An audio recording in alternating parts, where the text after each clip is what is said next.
Yeah, the impact of technology on the global patterns of work.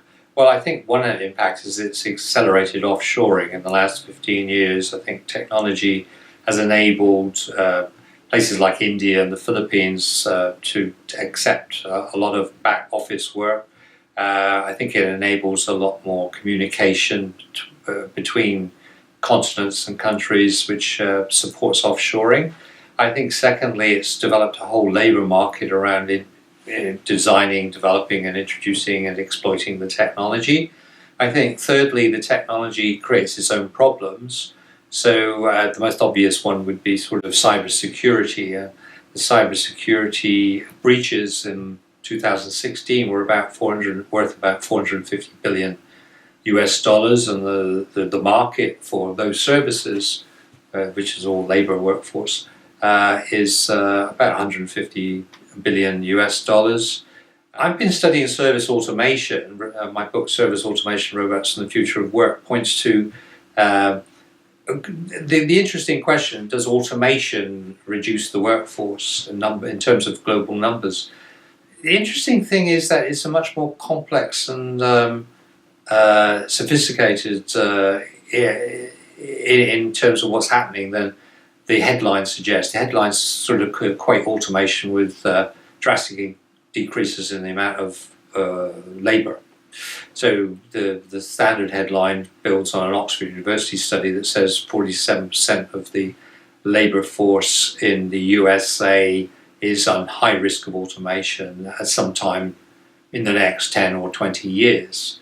We're not finding that. What we're finding is that automation actually automates repetitive, less interesting work that people are not very good at, takes the robot out of the human, as I would say, and it frees them up to do more interesting work.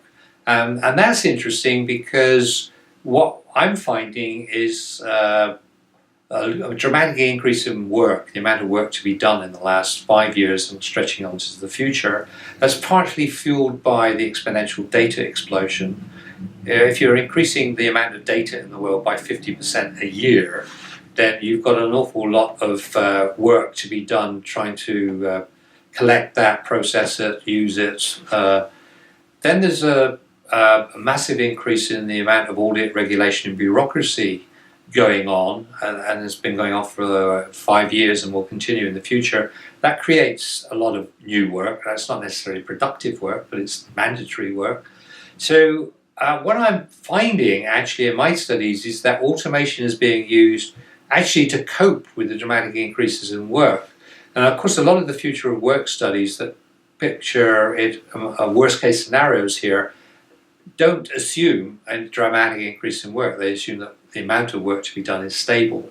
Therefore, they can make predictions of job losses, serious job losses. I'm not saying there's not going to be job losses. I suspect that they're not going to be 47%. I suspect they're going to be over a longer time horizon than 5 to 10 years. But I suspect they will be net about 14% globally when you take into account the amount of job creation also related to technology.